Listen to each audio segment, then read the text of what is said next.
শ্ৰদ্ধেয় ৰাইজ, আপোনালোক সকলোকে নমস্কাৰ জনাই চালাম জনাই মই চমুকে দুটামান কথা ক'ব খুজিছো। অসমৰ পৰিস্থিতি দিনে দিনে মানে সংঘাতমূলক কৰিবৰ কাৰণে সাম্প্ৰদায়িক ৰাজনীতি কৰা বিজেপি আৰু RSSে সাংঘাতিক চেষ্টা কৰি আছে। আপোনালোকে চাৰিওফালে দেখিছে যে নিৰ্বাচন ওচৰ চাপি অহাৰ লগে লগে কেৱল আৰু কেৱল মুখ্যমন্ত্ৰীৰ মুখত কেৱল হিন্দু মুছলমানৰ কথা। আগতে অসমখন বিখ্যাত আছিলে হিন্দু মুছলমানৰ একতাৰ কাৰণে। এতিয়া বিজেপি চৰকাৰৰ দিনত অসমখন বিখ্যাত হৈছে হিন্দু মুছলমানৰ সংঘাত লগোৱাৰ কাৰণে। আগতে আমি অসমীয়াই শংকৰ আজানৰ কথা কৈছিলো।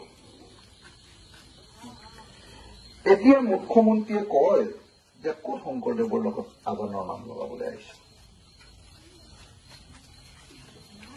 মুঠতে সাম্প্ৰদায়িক সংঘাত লগাবৰ কাৰণে, সংঘৰ্ষ লগাবৰ কাৰণে আৰু আমাৰ মাজত বেয়া ভাৱ সৃষ্টি কৰিবৰ কাৰণে, দুইটা ধৰ্মীয় জনগোষ্ঠীৰ মাজত বেয়া ভাৱ সৃষ্টি কৰিবৰ কাৰণে বিজেপি চৰকাৰ আৰু RSSে দিনে ৰাতিয়ে কাম কৰি আছে। মোৰ এনেকুৱা ধাৰণা হৈছে যে 2026 চনৰ নিৰ্বাচনৰ আগে আগে তেওঁলোকে কিবা এটা ঘটাব আৰু তাৰ কাৰণে গোটেই এই পৃষ্ঠভূমিটো ৰচনা কৰি আছে। তাৰ কাৰণটো আপোনালোকে সকলোৱে জানে যে 2016 চনত আপোনালোকে সকলোৱে জানে যে 2016 চনত তেওঁলোকে জাতি মাটি ভেটিৰ কথা কৈ শৰাইঘাটৰ দ্বিতীয় ৰণৰ কথা কৈ জিকিলে। 2021 চনত তেওঁলোক জিকিলে আজমলে অসমখন খাব বুলি কৈ। এইবাৰ তেওঁলোকে মিয়াৰ পৰা মাটি উদ্ধাৰ কৰিলেহে অসমীয়া জাতি বাচিব, এই হুলস্থুল কৰি কেতিয়াবা কেতিয়াবা মিয়া বুলি কয় আৰু কেতিয়াবা কেতিয়াবা ডাইৰেক্টলি মুছলমান বুলিও কৈ দিয়ে। মুঠতে এটা সাম্প্ৰদায়িক সংঘাত লগাবৰ কাৰণে তেওঁলোকে চেষ্টা কৰি আছে। গতিকে মই এই মুহূৰ্তত আপোনালোক সকলো ৰাইজকে খুব সাৱধানেৰে চলিবৰ কাৰণে অনুৰোধ জনাইছো। ক'তো যাতে কোনো ক্ষেত্ৰতে হিন্দু মুছলমানৰ সম্প্ৰীতিত ব্যাঘাত হোৱা কথা যাতে কোনো মানুহে, মুছলমান মানুহে হওক বা হিন্দু মানুহে হওক, কোনো পক্ষেই যাতে নকয়, মই তাৰ কাৰণে বিনম্ৰভাৱে অনুৰোধ জনাইছো। মনত ৰাখিব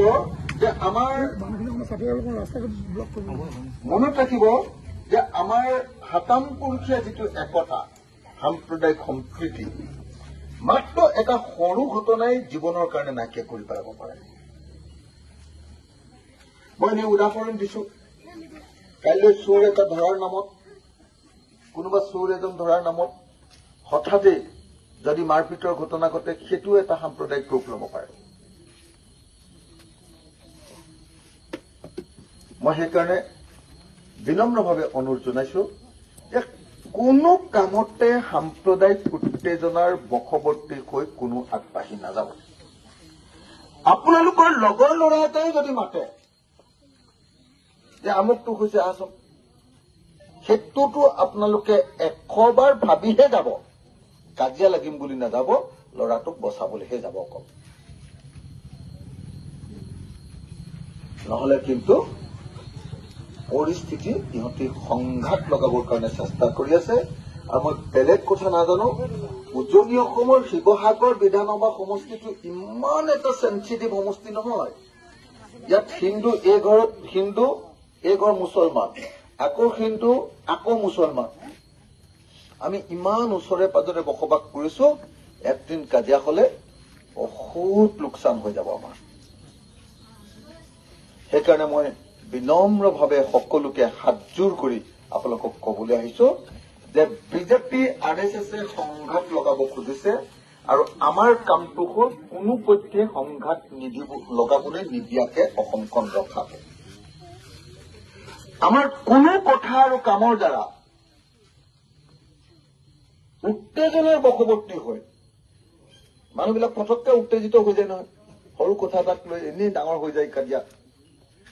কোনো কথাক লৈ যাতে সাম্প্ৰদায়িক উত্তেজনাৰ সৃষ্টি হ'ব নোৱাৰে তাৰ কাৰণে মই প্ৰত্যেকজন নাগৰিকক বিনম্ৰভাৱে আহ্বান জনাইছো। হিন্দুসকলকো আহ্বান জনাইছো, মুছলমানসকলকো আহ্বান জনাইছো। আগতে অসমীয়া মানুহে হিন্দু মুছলমান বুলি নকৈছিলে, অসমীয়া মানুহ মানে অসমীয়া আছিলে। এতিয়াতো ইহঁতে গোটেই মানুহক হিন্দু মুছলমান কৰি দিলে। তো সেইকাৰণে বহুত গণ্ডগোল হৈ গ'ল। তথাপি আমি 26 চনত যেনে তেনে এই চৰকাৰখনক গিৰাব লাগিব। আপোনালোকে জানেনে নাই নাজানো, মই 26 অক্টোবৰ 2024 তাৰিখৰ পৰা ঘৰলৈ যোৱা নাই।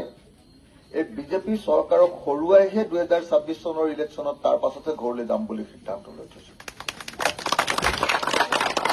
তাৰ কাৰণে উজনি নামনি মই সকলোতে কাম কৰি আছো। বৰাক উপত্যকালৈ গৈছো, পাহাৰলৈ গৈছো, চবতে এটাই কথা কৈছো, যদি হিন্দু মুছলমানৰ কাজিয়া লাগে বিজেপিক ভোট দিয়া, যদি বস্তুৰ দাম বঢ়াব লাগে তেতিয়াহ'লে বিজেপিক ভোট দিয়া, যদি ব্যৱসায় ধ্বংস কৰিব লাগে সকলোকে সুধি চাওক, মাৰোৱাৰী ব্যৱসায়ী এজনকো সুধি চাওক, যদি ব্যৱসায় ধ্বংস কৰিব লাগে তেতিয়াহ'লে মেইন কামটো হ'ল যে আপোনালোকে বিজেপিক ভোট দিয়ক। একদম ব্যৱসায় চবৰে ডাউন। চৰকাৰী চাকৰিয়াল এজনক সুধি চাওক যে বিজেপি চৰকাৰৰ দিনত কাম কৰি তেওঁলোকে ভাল পাইছে নে বেয়া পাইছে। মুখ্যমন্ত্ৰীয়ে মাজতে কৈছিলে যে মই জানো আমাৰ মানুহকেইটা, ঐ বৰালি, মই কৈ আছিলো, কোনটো কৈ আছিলো, বস্তুৰ দাম আৰু চাকৰিয়াল বিলাকৰ ক্ষেত্ৰত কি হৈছে, সব চাকৰিয়ালক আপুনি সুধি চাওক, কোনো চাকৰিয়ালে বিজেপি চৰকাৰখনক ভাল নাপায়। ভাল পাব কেনেকে?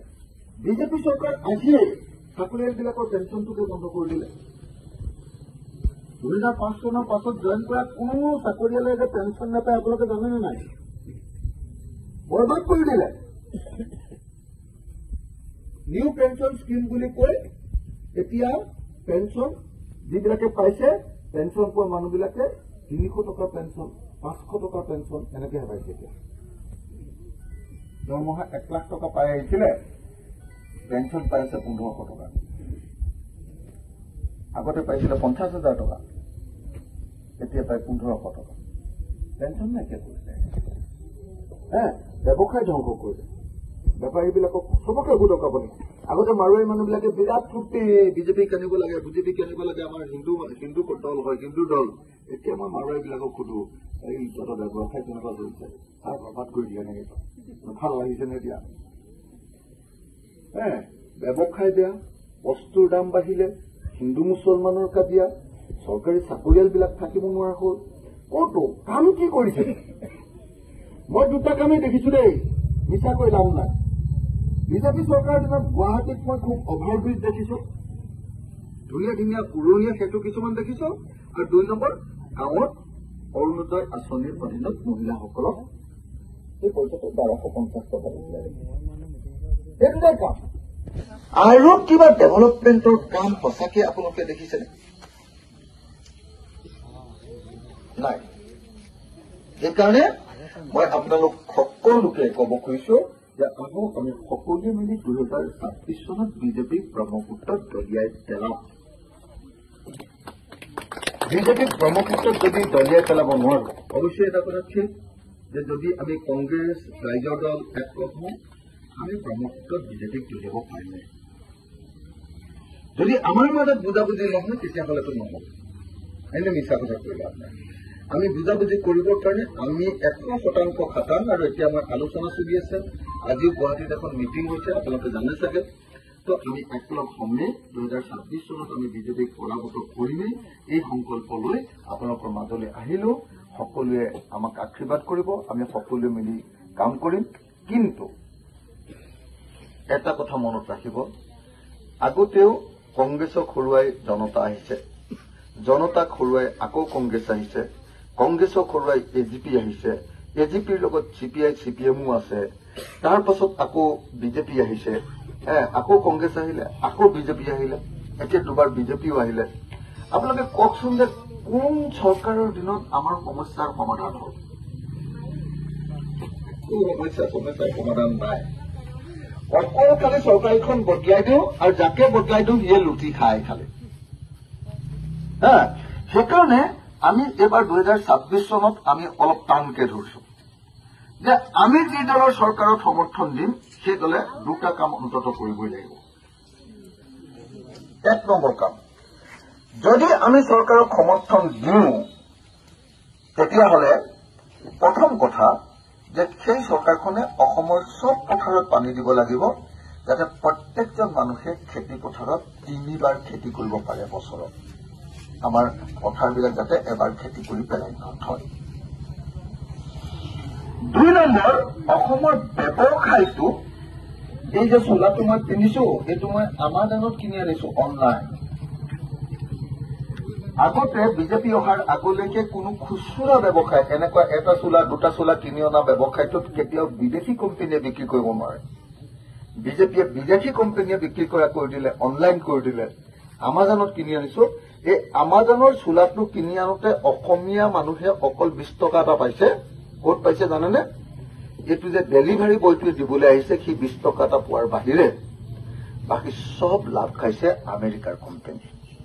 আজিকালি অনলাইনতে চব আমাজন তাৰমানে আমেৰিকান কোম্পানী, ফ্লিপকাৰ্ট মানে চাইনাৰ কোম্পানী। আমাৰ ল'ৰাকেইটাই খালি মটৰচাইকেলত আহি দিবলৈ আহোঁতে টকা 20 পায়, তাৰ বাহিৰে একো নাই। সেইকাৰণে মই আপোনালোকক এই কথাটোৱে ক'ব খুজিছো যে যদি আমি সঁচাকে চৰকাৰ কৰো, এই সদায় বিজেপি হৰুৱাই বেলেগ এখন চৰকাৰ আহিলেও অকল সেইটোতে শান্ত হলে নহব। যিখন চৰকাৰ আহিব সেই চৰকাৰখনে অসমৰ পথাৰত পানী যোগান দিব লাগিব, অসমৰ মানুহৰ কাৰণে ব্যৱসায়খিনি উলিয়াই দিব লাগিব, আৰু অসমৰ প্ৰত্যেকজন পুৰুষ আৰু মহিলাই যাতে চাকৰি পায়, কাম পায়, তাৰ কাৰণে গাঁৱে গাঁৱে সৰু সৰু ইণ্ডাষ্ট্ৰী খুলি প্ৰত্যেকজন মানুহকে নিবনুৱাকে কাম দিয়াৰ ব্যৱস্থা কৰিব লাগিব, যাতে এজন মানুহে অকল মিস্ত্ৰীৰ লগত যোগালী কৰি খাব নালাগে বা বেংগলোৰ, চেন্নাই বা কেৰালাত গৈ অকল চিকিউৰিটি গাৰ্ড কৰিব নালাগে। অসমৰ মানুহে হিন্দু মুছলমান সকলোৱে যাতে কাম পাই ভালকে জীয়াই থাকিব পাৰে, তেনেকুৱা এখন অসম বনাবৰ কাৰণে আমি সংকল্প ল'ব লাগে। মই সেইকাৰণে আপোনালোকক কৈছো, যিদিনাই মই অসম চৰকাৰত সোমাম আপোনালোকে নিজে দেখিবলৈ পাব যে অসমত সেইদিনাৰ পৰা আচল পৰিৱৰ্তন আৰম্ভ কৰিবলৈ দিম। যিদিনাই মই চৰকাৰত সোমাম সেইদিনাৰ পৰা পথাৰত পানী পাব লাগিব। যিদিনাই মই চৰকাৰত সোমাম সেইদিনাৰ পৰা অসমত ব্যৱসায়বিলাক অসমৰ মানুহৰ হাতলৈ অহা আৰম্ভ হ'ব লাগিব। যিদিনাই মই চৰকাৰত সোমাম সেইদিনাৰ পৰা গাঁৱে গাঁৱে সৰু সৰু ইণ্ডাষ্ট্ৰী য'ত আমাৰ মানুহে এমাহত কাম কৰি টকা 30,000 ইনকাম কৰিব পাৰে। প্ৰত্যেক মায়ে কৰিলেও 30,000, দেউতাই কৰিলেও 30,000 মিনিমাম চলিব পৰা। তো এনেকুৱা এখন অসম বনাবৰ কাৰণে আমি সকলোৱে কাম কৰিব লাগিব। মই আপোনালোক সকলোকে অনুৰোধ জনাইছো। এতিয়া মোক মই সুধিছিলো যে ৰাজহুৱা কাম কি আছে, মোক